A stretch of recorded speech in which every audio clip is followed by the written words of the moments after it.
Hi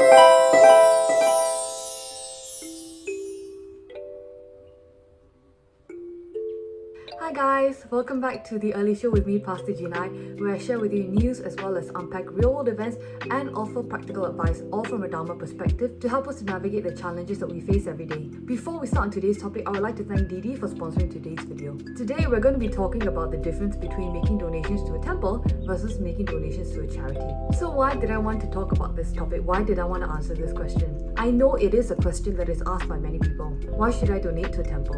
What are the benefits of donating to a temple? Why not donate to a charity? Isn't it better donating to a charity? I know that these are questions that many people have asked Rinpoche in the past. Most people who ask this question are very well-meaning. They ask the question because they work very hard, because they have a limited set of resources, because they want to help, and because they want to know the best way of helping. So, let me answer the question. First of all, there is nothing wrong with donating to a charity. Charities do a lot of important work to support people and to support animals who need help. They help people find homes, they assist people with their mental health, they help to distribute food, they extend medical aid, they rescue stray dogs, and so on. But when we talk about donating to a temple versus donating to a charity, all we have to do is consider the nature of the subject that we're donating towards. Primarily, consider what it is that the subject represents, because that will in turn reflect on the level of benefit that our contribution will create. When we donate to a charity, the work that charities do is on an ordinary level.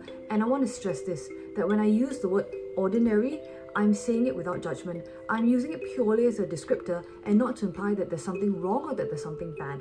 As unenlightened beings, we are ordinary beings who have ordinary view and we need ordinary help. Both charities and temples offer help, whether it's tangible or intangible. But consider what it is that a temple represents. A temple or a monastery represents a home for the three jewels, which are the Buddha, the Dharma, and the Sangha. So when you donate to a temple, you're donating to an institution that offers help on an ultimate level. So when you help the temple, or you donate to a monastery, or you support a Dharma organization, what you're doing is you're creating an opportunity for more people to receive help and to receive support that will extend beyond this lifetime. And what does that mean? If the temple stays open, it means that more people can connect with their Lama, more people can connect with their Yidam, and more people can connect with their Dharma protector like Doju Shukden. If the center is able to print more Buddha images, it means that more people have seeds of enlightenment planted in their mind stream. If the temple is able to publish more Dharma books, it means that more people can connect with and can study the Dharma.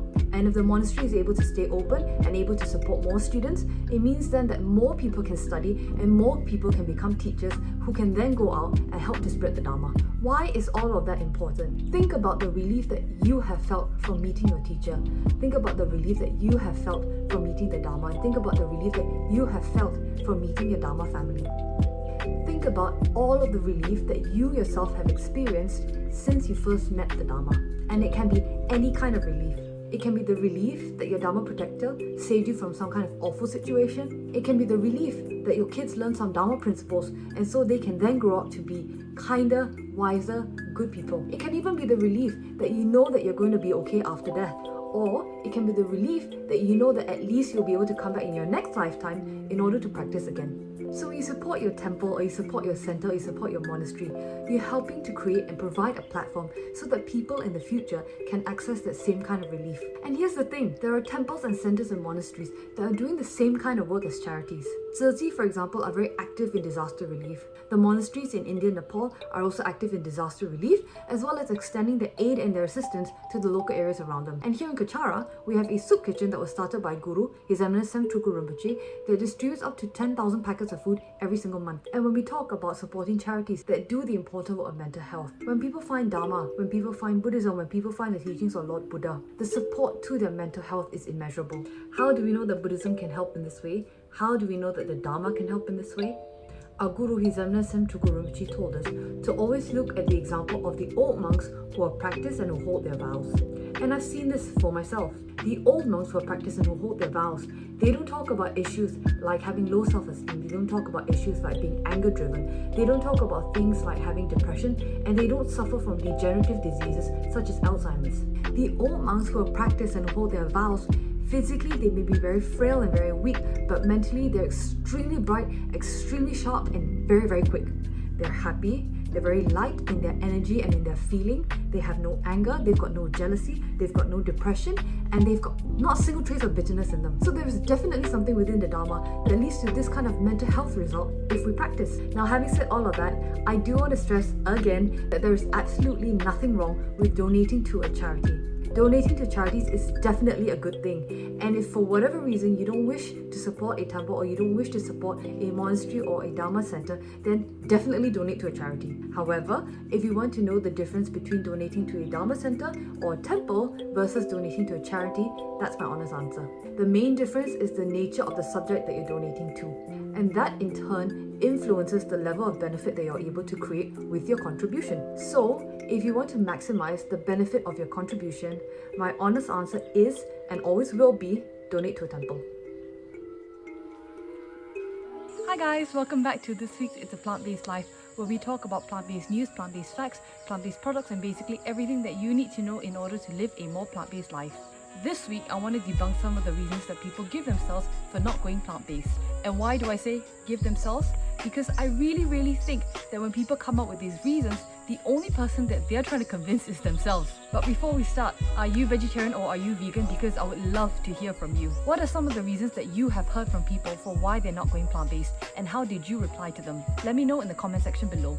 And with that, let's get to debunking the top 5 reasons that I have heard from people for why they're not going plant-based.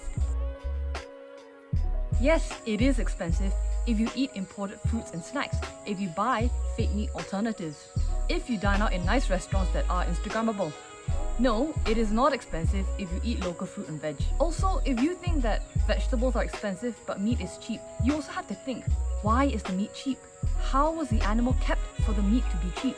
Do you think that the animal had enough room to roam, that they had nice clean bedding? What was the animal fed in order for it to be that cheap? Do you think the animal had top quality nutritious food? How was the animal killed in order for it to be that cheap? Do you think that effort was made to make the slaughterhouse a pleasant place? How much were the workers paid in order for the animal to be that cheap? Do you think that the workers who were being paid to kill the animal in the slaughterhouse or in the abattoir were being paid well? So the next time that you say that you can't go plant-based because it's expensive and because meat is cheap, really think about why the meat is cheap, and really think if that is the value that you're placing on an animal's life. This one's easy. Just leave the meat out of your cooking, and just leave it out of your meals at a restaurant. Sometimes we don't ask for it to be left out because we don't want to appear to be difficult. But you'd be surprised at how many restaurants readily agree to leave the meat out because they're already used to it. For example, Indian restaurants are very familiar with plant-based foods, so if you ask to leave the meat out, they'll be very accommodating. Chinese restaurants are the same thing because there is a huge tradition of plant-based meals in Buddhism. In fact, Chinese restaurants will have some of the most sophisticated fake meat alternatives available because Chinese people have been vegetarian for thousands of years. So the next time you're in a restaurant and you don't want to appear to be difficult, and that's why you're not plant-based, just ask. Because if you never ask, then the restaurants will never know. And if the restaurants never know, then they won't realize that there is a demand for it. Your taste buds will adjust, just give it time. When I went vegan from vegetarian, it took my taste buds about 6 weeks before they fully adjusted. There are literally thousands of recipes available in books and on websites to teach people how to go plant-based. You can access so many resources in order to get ideas.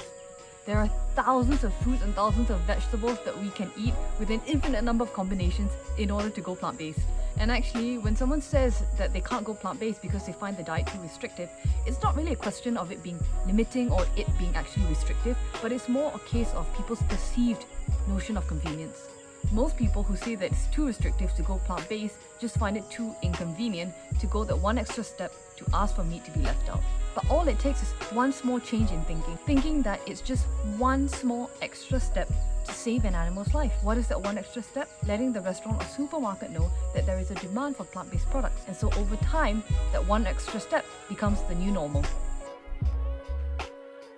This is a very famous one, and I want to say that you can get the entire full range of nutrients and vitamins and everything that you need to have a balanced diet if you are plant-based. You just got to do a little research. So these are the top 5 reasons that I can think of that I have heard that people give themselves for why they're not going plant-based. Don't forget to let me know what reasons you have heard and your replies to them in the comment section below. Before we go for today, let's do the weekly roundup where I tell you about news as well as upcoming events that are happening through our organization and talk about things that have happened in the past week. This coming Wednesday, which is April 14th, Pastor David will be once again talking about his experiences with Rinpoche in a live stream called Once Upon a Time with Rinpoche. This week, Pastor David will be talking about his experiences with meeting Dorji Shukden. Also, Katara Soup Kitchen has just put out a call for donations. They urgently need contributions to their food bank, so things such as cooking oil, rice, flour, instant oats, and so on. The full list is available on Katara Soup Kitchen's Facebook fan page, so please go over there and take a look and see how you can help. And don't forget, the actual day of Qingming might have passed, but the month isn't over yet. And so you still got this entire month to continue to make offerings to generate merit to dedicate to your loved ones. That's it from me for this week. Thank you guys so much for joining me, and thank you again to Dee Dee for sponsoring this video. I'll see you guys next week, same time, same place, and as ever, don't forget to be kind to each other. Bye!